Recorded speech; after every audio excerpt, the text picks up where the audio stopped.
my job, Clark says, and this is a classic, I find it easier to stick with a project or task because I know I'll be paid for my efforts.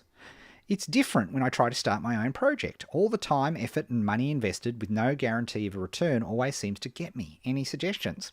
Yes. One is to understand that you're not alone. About 35% of entrepreneurs are what we call the high fact finder, if you're talking about the Colby Action Index.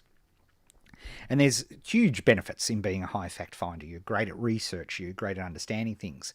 One of the challenges you have, though, is that you like to know the outcome of a process before you attempt it. And there are so many things that you can do this way. If you are using your Nespresso, for example, to make a coffee, you don't hesitate to make your coffee, right? Because you know what's going to happen. Capsule in, press the button, put the cup underneath, press the thing button, boom, 19 seconds later, you've got a lovely espresso. No question, right? So there's no hesitation in doing that. But if so much of what we do as entrepreneurs, we don't know the outcome, right? We can't know the outcome. It's impossible to know the outcome because other people are involved in the inverted commas success or failure of a particular test experiment or so on. So what do you have to do? What you have to do is you have to put your faith in the process, and you have to make the objective of the goal completing the process as opposed to the object or the outcome of the process, because it's out of your control. And that's a real problem, because if you start making all your goals based on stuff that's out of your control, you're going to drive yourself nuts. And indeed, you work into this looping situation that you have. So how do we get out, when I'm working with my private clients, how do I get them out of this? What I do is use Kanban.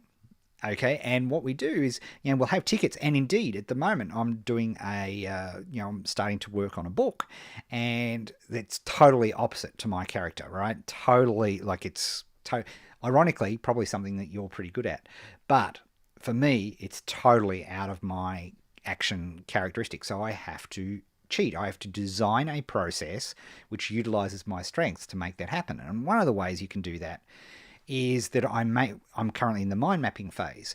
And so I do a 25-minute, I've got a ticket. In fact, that's the ticket that's up there today, is a 25-minute mind mapping session.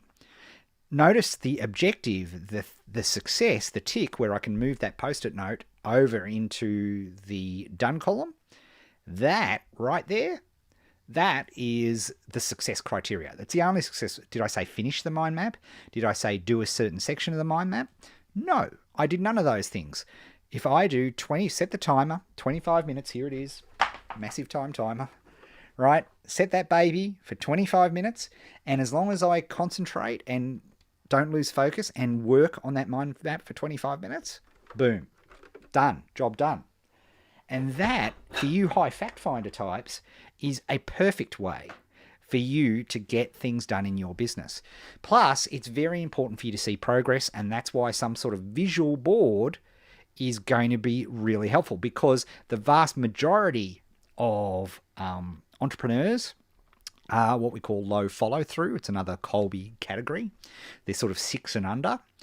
And when they're that, guess what? You don't look at visual charts. You don't look at to-do lists. You don't look, checking off lists and opening up apps to track progress. It's just not something that you do, right? It's not your fault. It's no problem. It's not a defect. It's nothing that you'll ever fix. It's just how you are. So you need to give yourself some sort of visual progress indicator so that you can see progress. So at the end of it, because in your job, right, you can see things happen. But in your entrepreneurial business, and I see it's totally manic depressive, right?